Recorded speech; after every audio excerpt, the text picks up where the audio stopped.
Hello everyone.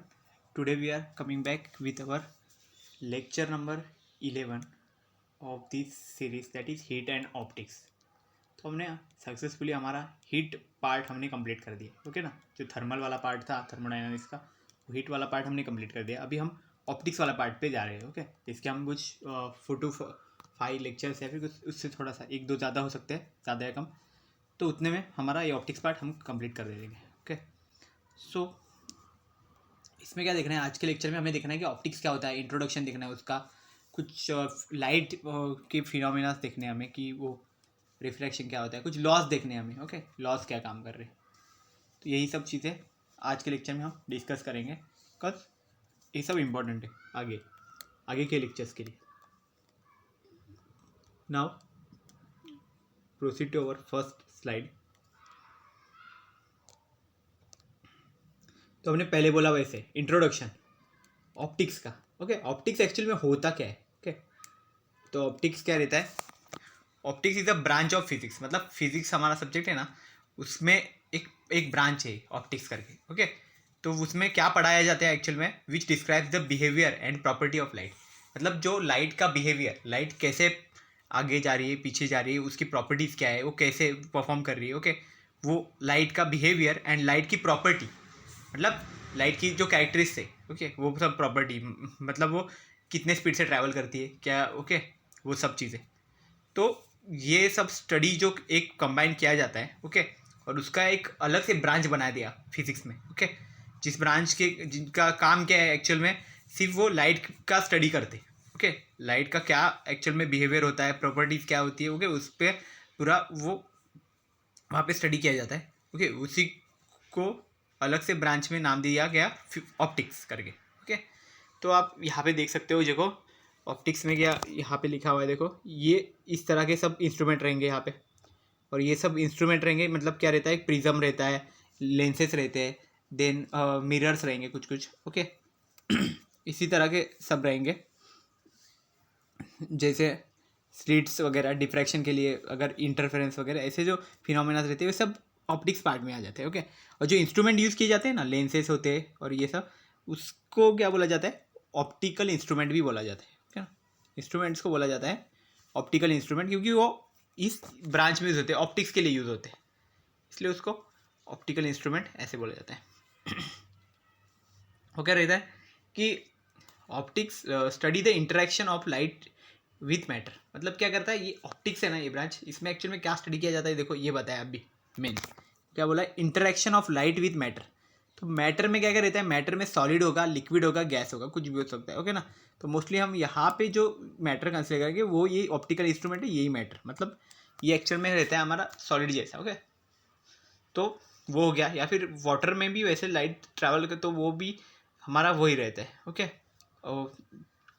Semi वो वाला liquid. Okay ना, तो वो भी हो सकता है मैटर करके. तो क्या होता है, ये जो लाइट है ना, उसका इंटरेक्शन देखना है हमें. इंटरेक्शन मतलब वो उसके ऊपर जब इंसिडेंट करेंगे तो उस पर क्या बिहेवियर होता है. लाइट एक तो आगे जा सकता है, या फिर रिफ्लेक्ट वापस वो पीछे भी आ सकता है, कुछ भी हो सकता है वहाँ पे. ओके, उसका डायरेक्शन चेंज हो सकता है. ओके, वो पूरी तरह से एब्जॉर्ब हो सकता है उसके अंदर ही, ऐसा भी रहता है. ओके, तो ये सब होता है एक्चुअल में ऑप्टिक्स में. ओके ना, तो इसलिए ये ब्रांच बनाई गई है फिजिक्स में, जिसे एक्चुअल में बोला जाता है ऑप्टिक्स. ओके, जिसमें जो हम स्टडी करते हैं, जो इंस्ट्रूमेंट्स जो स्टडी करते हैं, प्रिज्म रहता है, मिरर्स रहते हैं, लेंसेस रहते हैं. ओके, तो ये सब का एक पर्टिकुलर स्ट्रक्चर है, उसके पर्टिकुलर प्रॉपर्टीज़ है ये सब इंस्ट्रूमेंट के, और वो इंस्ट्रूमेंट्स को बोला जाता है ऑप्टिकल इंस्ट्रूमेंट. ओके, क्योंकि ऑप्टिक्स के फिनोमिना को प्रूव करने के लिए ये सब इंस्ट्रूमेंट्स हम यूज़ करते हैं. Okay, so this is the actual meaning of the is this very precious branch of the physics. Okay, which describes the behavior and property of light. Okay, तो यही सब है, इसमें हम स्टडी करना है ऑप्टिक्स में. यहाँ पे आप देख सकते हो, देखो यहाँ पे लिखा हुआ है यहाँ पे, तो ये एक्चुअल में क्या है, हमारा लेंस रखा गया है यहाँ पे. तो यहाँ पे भी एक है, देखो. ओके, तो ऐसा मतलब प्रिज्म, बाय प्रिज्म, वो सब चीज़ें यहाँ पे रहेगी. ओके, इसमें से लाइट ट्रैवल करेगी. नाउ अभी क्या नेक्स्ट देखते हैं. तो देखो क्या लाइट का हमें इंटरेक्शन देखना है, तो पहले समझ लो कि लाइट क्या चीज़ रहती है। लाइट तो हमें मालूम है, हमारे घर पे भी ऐसा रहता है, लाइट बल्ब रहता है जिसमें से लाइट निकलती है, बट वो एक्चुअल में होती क्या है। तो light is one form of energy, वो एक एनर्जी का फॉर्म ही है, ओके ना। लाइट जो हमारे पास आ रही है, ओके, हम उसको बोलते हैं ना लाइट, ल्यूमिनस भी बोला जाता है, ल्यूमिनस इंटेंसिटी, तो वो भी इसीलिए क्योंकि वो भी एक वन फॉर्म ऑफ एनर्जी है light. Light travels in the form of electromagnetic waves, तो लाइट जो है वो इलेक्ट्रोमैग्नेटिक वेव्स के फॉर्म में एक्चुअल में ट्रैवल करती है। वो हमें पता था ये, ओके ना। इलेक्ट्रोमैग्नेटिक वेव्स हमने जब स्टडी किया था इलेक्ट्रोमैग्नेटिक्स का, तो भी वो वहाँ पे हमने स्टडी किया था इलेक्ट्रोमैग्नेटिक वेव्स, ओके, कैसे रहते हैं, ओके। इनको कोई मीडियम की ज़रूरत नहीं पड़ती, कोई भी मीडियम हो, लाइट तो ट्रैवल करनी है, ओके। तो ये इलेक्ट्रोमैग्नेटिक वेव्स की वजह से ही होता है, उनको कभी मीडियम की ज़रूरत नहीं पड़ती ट्रैवल करने के लिए। इसलिए स्पेस में भी लाइट हमें दिखती है, क्योंकि क्या है, वैक्यूम में भी वो जा सकती है, उसको मीडियम की ज़रूरत नहीं है लाइट को। Light travels in the form of electromagnetic waves, okay, with speed 3 × 10⁸ okay. तो ये देखो यहाँ पे थोड़ा मिस्टेक है, यहाँ पे 10 के ऊपर 8 भी लिख दो, 10⁸ मीटर पर सेकंड इन वैक्यूम और एयर, ओके। तो स्पीड कितना है लाइट का, 3 × 10⁸ मीटर पर सेकंड इन वैक्यूम और air, okay. when light waves travel from one medium to another, okay. अभी क्या बताया गया कि जब लाइट है, ये हमारी लाइट जो वेव के फॉर्म में हम दिखा सकते हैं, तो ये जब हम ट्रैवल होगी, ओके, एक मीडियम से दूसरे मीडियम में जब ट्रैवल करेगी, ओके, तो उसमें क्या क्या चेंजेस हो सकते हैं। देखो पहला तो एक तो उसका वेलोसिटी है, देखो its velocity and wavelength changes but frequency remains constant. मतलब क्या होगा, इसकी वेलोसिटी कम भी हो सकती है, ज़्यादा भी हो सकती है, एंड इसका वेवलेंथ भी चेंज होके, okay, but frequency remains constant. तो यहाँ पे फ्रीक्वेंसी इसका कांस्टेंट हो सकता है। देन नेक्स्ट क्या होगा, इट्स डायरेक्शन चेंजेस, डायरेक्शन भी चेंज हो सकते हैं, ओके, जब हम ऐसे ट्रैवल करेंगे एक मीडियम से दूसरे मीडियम में। देन नेक्स्ट क्या है, wave of light of single frequency और wavelength is called monochromatic light. Example laser, sodium vapour light, okay, ये सब रहता है। मतलब क्या है, वेव है, ओके, लाइट का वेव है जो एक्चुअल में है उसकी सिंगल फ्रीक्वेंसी है, ओके, या फिर उसका वेवलेंथ है जो, ओके, तो उसको मोनोक्रोमेटिक क्यों बोला जाता है, मोनोक्रोमेटिक लाइट क्यों बोला जाता है, ओके। तो क्या है, देखो जब उसका डायरेक्शन चेंज हो जाता है तो क्या होता है फिर, a wave of light of single frequency और wavelength is called monochromatic light, okay. तो मतलब क्या होता है, अगर कोई लाइट है, ओके, इसके सिर्फ सिंगल फ्रीक्वेंसी है या फिर सिंगल वेवलेंथ है, ओके, तो उसको बोला जाता है मोनोक्रोमेटिक लाइट, ओके। मतलब सिंगल कलर भी होता है, क्योंकि वेवलेंथ अगर एक है तो भी कलर भी एक ही रहता है उसका, okay. Example laser, sodium vapour light, okay, ये सब रहता है। लेज़र में वही रहता है, उसको मोनोक्रोमेटिक लेज़र को इसलिए बोला जाता है क्योंकि उसमें सिंगल कलर का लेता है, मतलब सिंगल वेवलेंथ वाली लाइट रहती है। When ray of monochromatic light is incident obliquely on the interface of two media, part of light is reflected back into the same medium and part of light is transmitted in second medium। मतलब क्या होगा, अगर wave of light है, अगर ये मैंने लिखता हूँ, देखो इसका नॉर्मल यहाँ पे बना देता हूँ बीच में, यहाँ से लाइट इंसिडेंट हो गई अभी, ओके, मीडियम पे, तो इसमें से क्या होगा, लाइट जो होगी वो दूसरे मीडियम में ऐसे ट्रैवल कर देगी, ओके, दूसरे मीडियम में ऐसे ट्रैवल करेगी, या फिर वो रिफ्लेक्ट होके पीछे भी जा सकती है ऐसे। ये बीच में ये है ना अपना, क्या बोलते हैं इसको, नॉर्मल है हमारा, ओके, तो यहाँ से वो रिफ्लेक्ट हो सकती है, ओके ना। Part of light is transmitted in second medium, okay, ये भी हो सकता है। मतलब एक तो ऐसा हो सकता है कि ये फर्स्ट मीडियम में ही वापस चली जाए, या फिर ये सेकंड मीडियम में ऐसे ट्रैवल कर दे, ओके। इसमें फर्स्ट मीडियम ऊपर वाला है, सेकंड मीडियम नीचे वाला है, ओके ना, इतना याद रखो। Light is the natural agent that stimulates site and make things visible, okay. तो लाइट मतलब क्या है, एक नेचुरल एजेंट है, ओके, जो एक्चुअल में क्या करता है, कोई भी साइट है, ओके, मीन्स कोई भी एरिया है तो उसको स्टिमुलेट करके है, ओके, कि जिसकी वजह से वो दिखने लगता है, एंड मेक्स थिंग्स विजिबल, इसके लिए वो हमें दिखने लग जाते हैं। क्या कोई भी चीज़, मतलब लाइट अगर नहीं पड़ी होगी किसी भी चीज़ पे तो वो चीज़ हमें दिख ही नहीं सकती, इसलिए लाइट बहुत इंपॉर्टेंट है।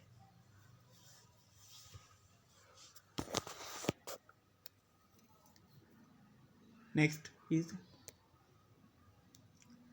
अभी ये मेन फिनोमेना है, देखो यहाँ पे हमारे ऑप्टिक्स में का वो क्या है, देखो रिफ्रैक्शन ऑफ लाइट। तो ये रिफ्रैक्शन प्रोसेस एक्चुअल में होता क्या है, ओके ना। तो देखो when monochromatic ray of light, तो मोनोक्रोमेटिक का मीनिंग बताया मैंने, इसकी सिंगल वेवलेंथ होता है या फिर फ्रीक्वेंसी सिंगल रहती है वो। तो ये मोनोक्रोमेटिक लाइट है, अगर एक मीडियम है, वन ट्रांसपेरेंट मीडियम, ओके, एक ट्रांसपेरेंट मीडियम है ऊपर का, उसमें से ई टू अनदर ट्रांसपेरेंट मीडियम, मतलब वो अगर ट्रैवल कर रही है एक ट्रांसपेरेंट मीडियम से दूसरे ट्रांसपेरेंट मीडियम में, एंड इट्स डायरेक्शन चेंजेस, और उसका डायरेक्शन ही चेंज हो गया, ओके, मीन्स वो उसके ओरिजिनल पोजीशन से डेविएट हो गई, ओके ना। तो उसको क्या बोला जाता है एक्चुअल में, this phenomena is called as refraction of light. तो इसी फिनोमेनन को बोला जाता है रिफ्रैक्शन ऑफ लाइट, ओके ना। सो इसमें क्या होने वाला है, एक्स वाई है वो हमारा क्या है, interface between two media, okay ना। जो एक्स वाई है वो क्या है, interface, interface between the two media, इधर इंटरफेस लिखो, ठीक है, इंटरफेरेंस नहीं आएगा, इंटरफेस बिटवीन टू मीडिया में दोनों मीडियम को अलग करने वाला जो काम है वो कौन करता है, एक्स वाई करता है, क्योंकि ये फर्स्ट मीडियम है, ये सेकंड मीडियम है। पहला जो है वो रेयर मीडियम है, मतलब उसका जो रिफ्रैक्टिव इंडेक्स है वो इतना ज़्यादा नहीं होगा, और डेंसर का बहुत ज़्यादा होता है, ओके ना। मतलब जो रेयर है उसको आप एयर समझ लो, और डेंसर है उसको एक कोई ना कोई मिरर जैसा ऐसा समझ लो, ठीक है ना। अभी देखो यहाँ पे नेक्स्ट के एक्स वाई तो पता चल गया, नेक्स्ट के N N prime, okay, N N, और इधर कॉमा जैसा, ओके, उस पर ऊपर, तो ये एन एन प्राइम है, ओके। तो ये एक्चुअल में क्या है, देखो ये एन है और ये एन प्राइम, तो ये पूरा लाइन हो गया। तो ये लाइन एक्चुअल में क्या नॉर्मल है, उसके बीच में से निकलता है, मतलब जिस पॉइंट पे एक्चुअल में ये इंसिडेंट करता है उस पॉइंट से ये, ओके, नॉर्मल हम 90 डिग्री में नॉर्मल निकालते हैं। देन पी क्यू, अभी हम डायग्राम में देखेंगे, देखो ये पी है, ये क्यू है यहाँ पे, so it is become incident ray. Next क्या है, Q R, Q R actual में क्या था, देखो ये क्यू है, यहाँ पे आर है, तो ये बन जाता है रिफ्रैक्टेड रे। अभी एंगल ऑफ आई जो है, एंगल ऑफ इंसिडेंस है वो यहाँ पे रहता है, मतलब नॉर्मल और इंसिडेंट रे जो थी दोनों के बीच का जो एंगल है उसको इंसिडेंट, एंगल ऑफ इंसिडेंस बोलते हैं। देन एंगल ऑफ रिफ्रैक्शन, तो वो कहाँ से बनेगा, नॉर्मल के साथ ही बनेगा, नॉर्मल और जो रिफ्रैक्टेड वेव है हमारी वो के दोनों के बीच का जो एंगल है उसे हम बोलते हैं angle of refraction. Then next क्या है कि नेक्स्ट क्या है, इसमें से ये डायरेक्ट ट्रेवल करेगा आगे आगे, ओके। तो हम इसको बोल सकते हैं कि एंगल ऑफ डेविएशन, ओके ना। एंगल ऑफ डेविएशन क्यों बोलेंगे, क्योंकि लाइट को ऐसे जाना चाहिए था सीधे, लेकिन वो क्या हो गया, ऐसे ही यहाँ पे बेंड हो गई, तो वो जो बीच में एंगल जो बचा है उसको बोला जाता है एंगल ऑफ डेविएशन, मतलब वो डेविएट हो गई, अपने पाथ से डेविएट हो गई, ओके। इसी चीज़ को बोला जाता है एंगल ऑफ डेविएशन।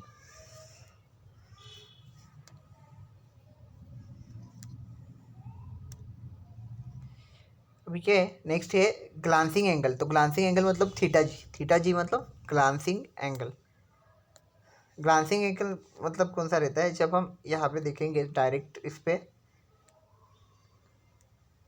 तो देखो क्या रहता है, यहाँ पे जो एंगल बनेगा वो तो एंगल ऑफ इंसिडेंट होगा नॉर्मल के साथ, बट दूसरे साइड भी एंगल बनेगा ना, वो एंगल किसके साथ बनेगा, ट्रांसपेरेंट मीडिया के साथ बनेगा। वो मीडिया जो है ट्रांसपेरेंट उसको बोला जाता है ग्लांसिंग एंगल, ओके। उस एंगल को बोला जाता है glancing angle. This is the angle between the transparent medium, okay, boundary of transparent medium and the normal and the incident wave.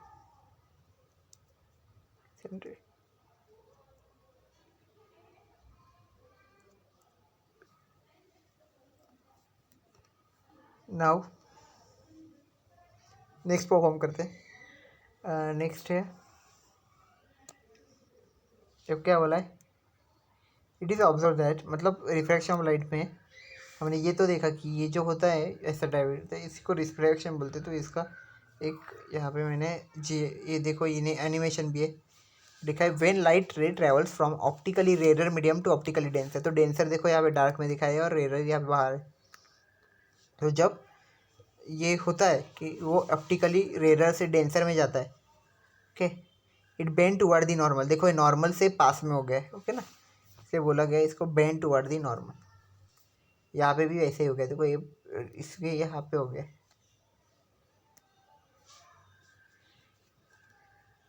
When light ray travels from optically denser medium to optically rarer medium, it bends away from the normal. Such bending of light is called refraction.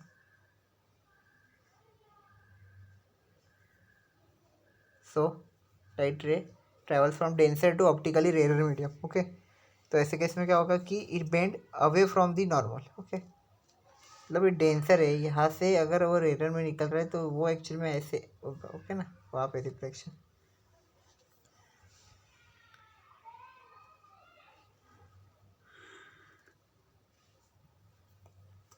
The ray P Q is travelling in rare medium. Okay, जो P Q हमारा ray है वो rare medium में travel कर रहा है, and incident on X Y. Okay, जैसे हमने देखा था यहाँ पे पी क्यू हमारा रे और एक्स वाई पे वो ये कर रहा है। ओके ना, इंसिडेंट कर रहा है। The angle of incidence is angle I, this ray is refracted in denser medium. तो ये जो रे वो एक्चुअल में रिफ्रैक्ट हो रही है। This ray is refracted in denser medium along Q R with angle of incidence angle R, that is angle of incidence angle I. This ray is refracted in denser medium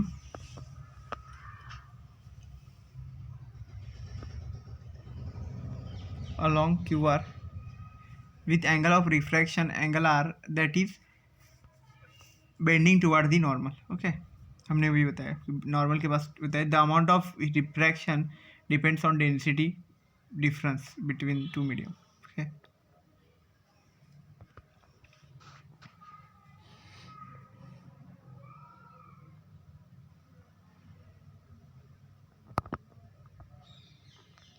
देख सकते हैं animation में, आप समझ सकते हो reflection actual में कैसा होता है। जैसे ही वो पहले इसमें आ गए, देन इसका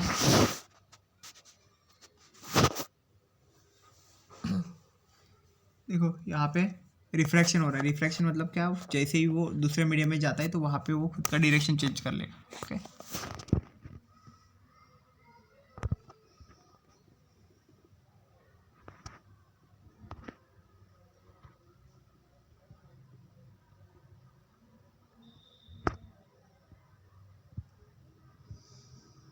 देख सकते हैं।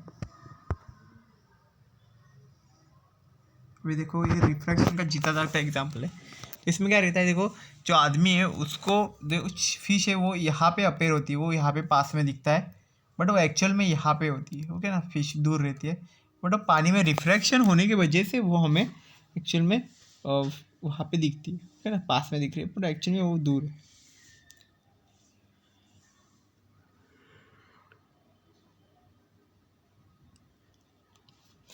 नाउ इसका आप एग्जाम्पल और एक कर सकते हो कि घर पे आपका जो ग्लास रहेगा, ग्लास के अंदर भी अगर कॉइन रख देते हो, ऊपर से देखते हो तो आपको देखिएगा कि वो पास में, पर वो एक्चुअल में बहुत दूर रहते हैं।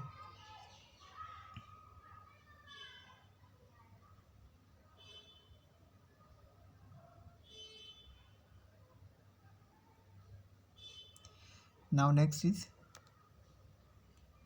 Laws of refraction of light. तो अभी रिफ्रैक्शन लाइट तो हमने स्टडी कर लिया, रिफ्रैक्शन ऑफ लाइट। तो अभी ये जो रिफ्रैक्शन ऑफ लाइट है इसके कुछ लॉज है। ओके, वो लॉज को अभी स्टडी करना है। तो लॉज क्या क्या है, देखो पहला क्या है, incident ray, refracted ray and normal to the surface at the point of intervals, all three lie in the same medium. Okay, सब एक मीडियम में है, वहाँ पे इंसिडेंट रे भी होगी, नॉर्मल होगा और उसका सरफेस।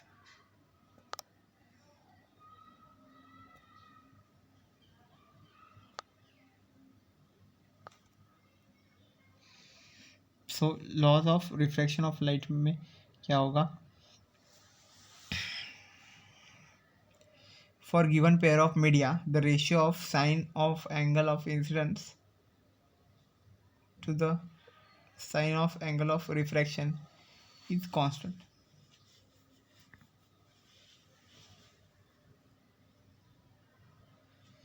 So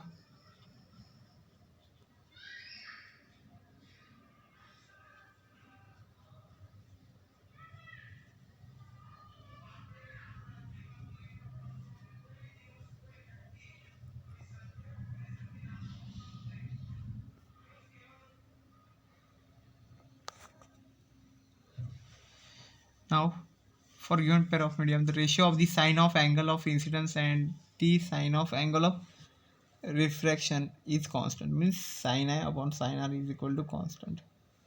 इस कांस्टेंट को बोलेंगे refractive index. This is called index.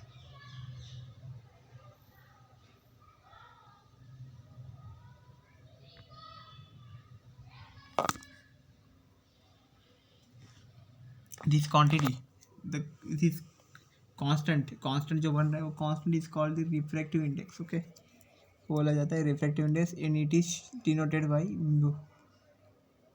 Okay,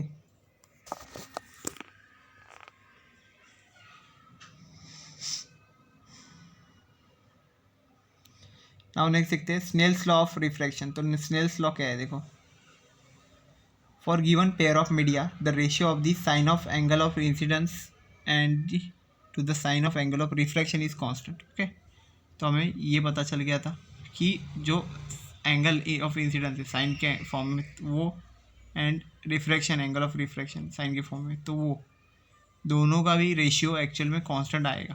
okay, that's why 1 mu 2. Okay, but this is represent as, जो ये चीज़ है रिफ्रैक्शन के लिए स्नेल्स लॉ में. ओके, तो ये एक्चुअल में क्या रहता है, representation for the refractive index. तो क्या है, the constant is called as refractive index of second medium with respect to first medium. Okay, तो ये जो है म्यू 1 और 2. ओके, ये ओके, सो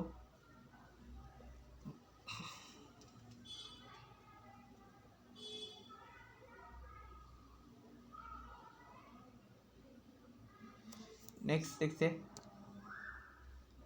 रिफ्रैक्टिव इंडेक्स. अभी हम रिफ्रैक्टिव इंडेक्स देख रहे हैं, तो इसका डिक्शन में कैसे काउंट रहता है. तो देखो, refractive index of material is defined as ratio of light velocity of a light in air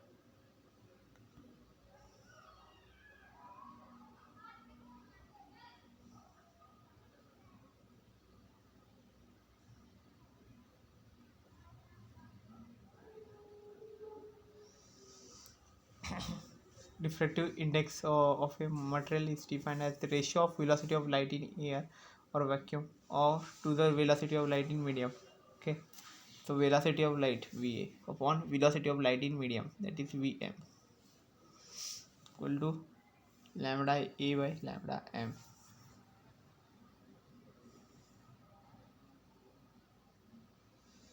Now next is, तो रिफ्रैक्टिव इंडेक्स का आप लिख सकते हो A mu M equal to V A upon V M और get. और कैसा होगा इसका, for any two media. Okay, means किसी भी दो मीडियम्स के लिए the sine of angle of incidence to the sine of angle of refraction is called refractive index. Okay, of second refractive index of second medium with respect to first. तो जो refractive index है उसको ऐसे भी लिखा जाता है, lambda के फॉर्म में भी लिखा जाता है.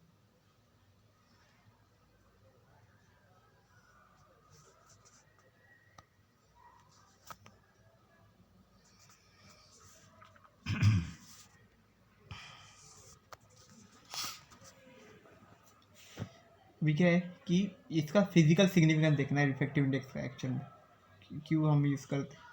ठीक है,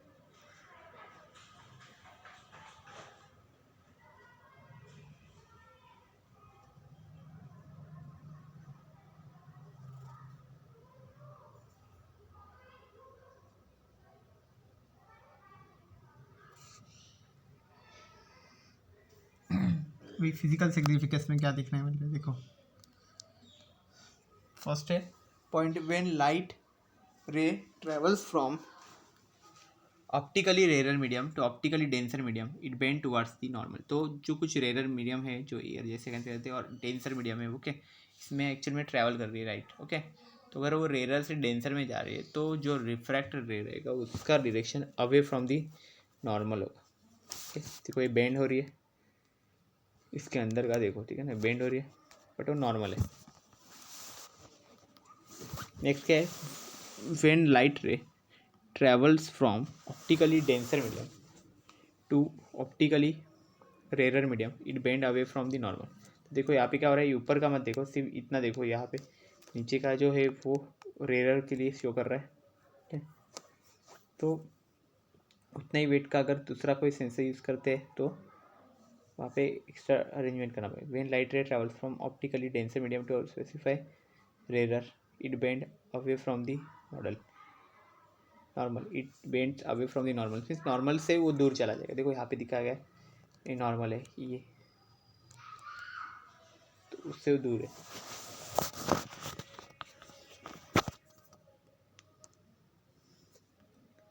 when light ray travels from medium 1 to medium 2 Snell's law is, तो Snell's law यहाँ पे दिया है mu 1 2 के लिए, then mu 2 upon mu 1 equal to sin a upon sin r equal to v1 by v2 equal to lambda 1 by lambda 2 equal to 1 by sin ic okay।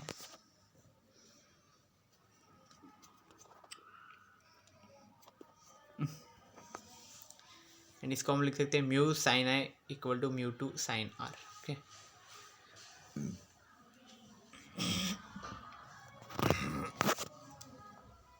इसका लिख सकते हैं देखो फेयर, ये जो हमने लिखा फॉर्म म्यू साइन है म्यू वन साइन है equal to mu two sine are.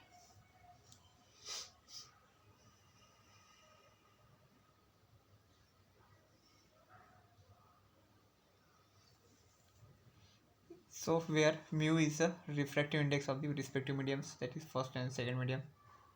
V1 is the velocity of light. Come over here.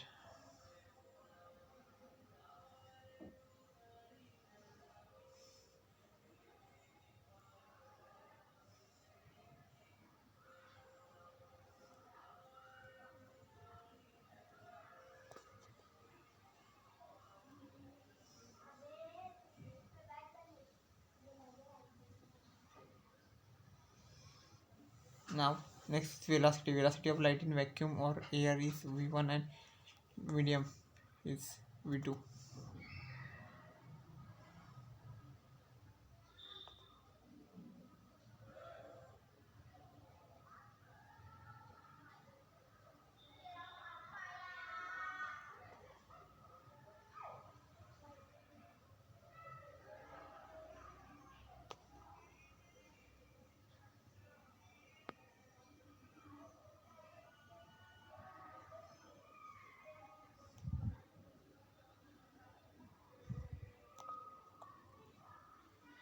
Next is the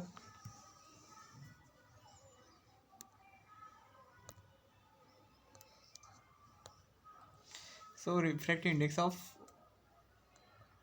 और वैक्यूम ओके। रिफ्रैक्टिव इंडेक्स है इसका जो वैक्यूम का है और या एयर है ओके, उसका रिफ्रैक्टिव इंडेक्स कितना है, so it is always 1।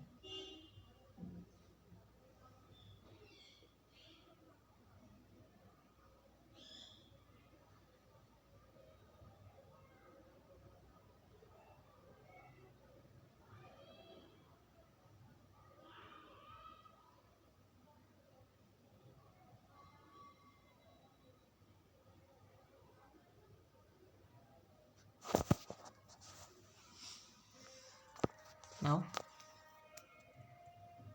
Refractive index is unitless and dimensionless quantity. तो रिफ्रैक्टिव इंडेक्स जो है क्वांटिटी उसको किसी भी तरह का यूनिट नहीं है ओके, डायमेंशन नहीं है, यूनिट नहीं है तो डायमेंशन कैसे बनेगा।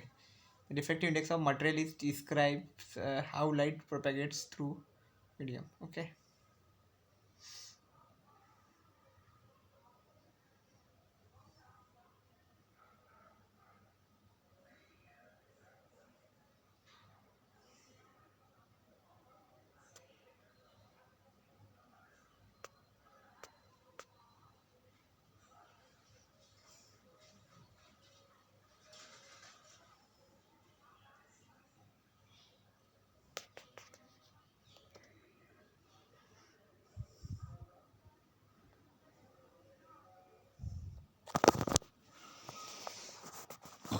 Now next is refractive index of a material is describes how light propagates through medium. Okay, तो वही है कि रिफ्रैक्टिव इंडेक्स है जो मटेरियल का, वो डिस्क्राइब करता है कि लाइट कैसे ट्रैवल करेगी मीडियम में से. ओके ना. नेक्स्ट क्या है कि refractive index and critical angle of some transparent medium are shown in below table. Okay okay, तो ये क्या होता है, देखो मटेरियल जो है मीडियम है तो इसका रिफ्रैक्टिव इंडेक्स है और एक पर्टिकुलर एंगल है. ओके, जहाँ पे और इसका रिफ्लेक्शन पॉसिबल है. क्रिटिकल एंगल उसे बोला गया है. तो वाटर का देखो यहाँ पे 48.75, ऑर्डिनरी ग्लास का 41.82, crow glass, film flat glass, flint glass, diamond. Okay,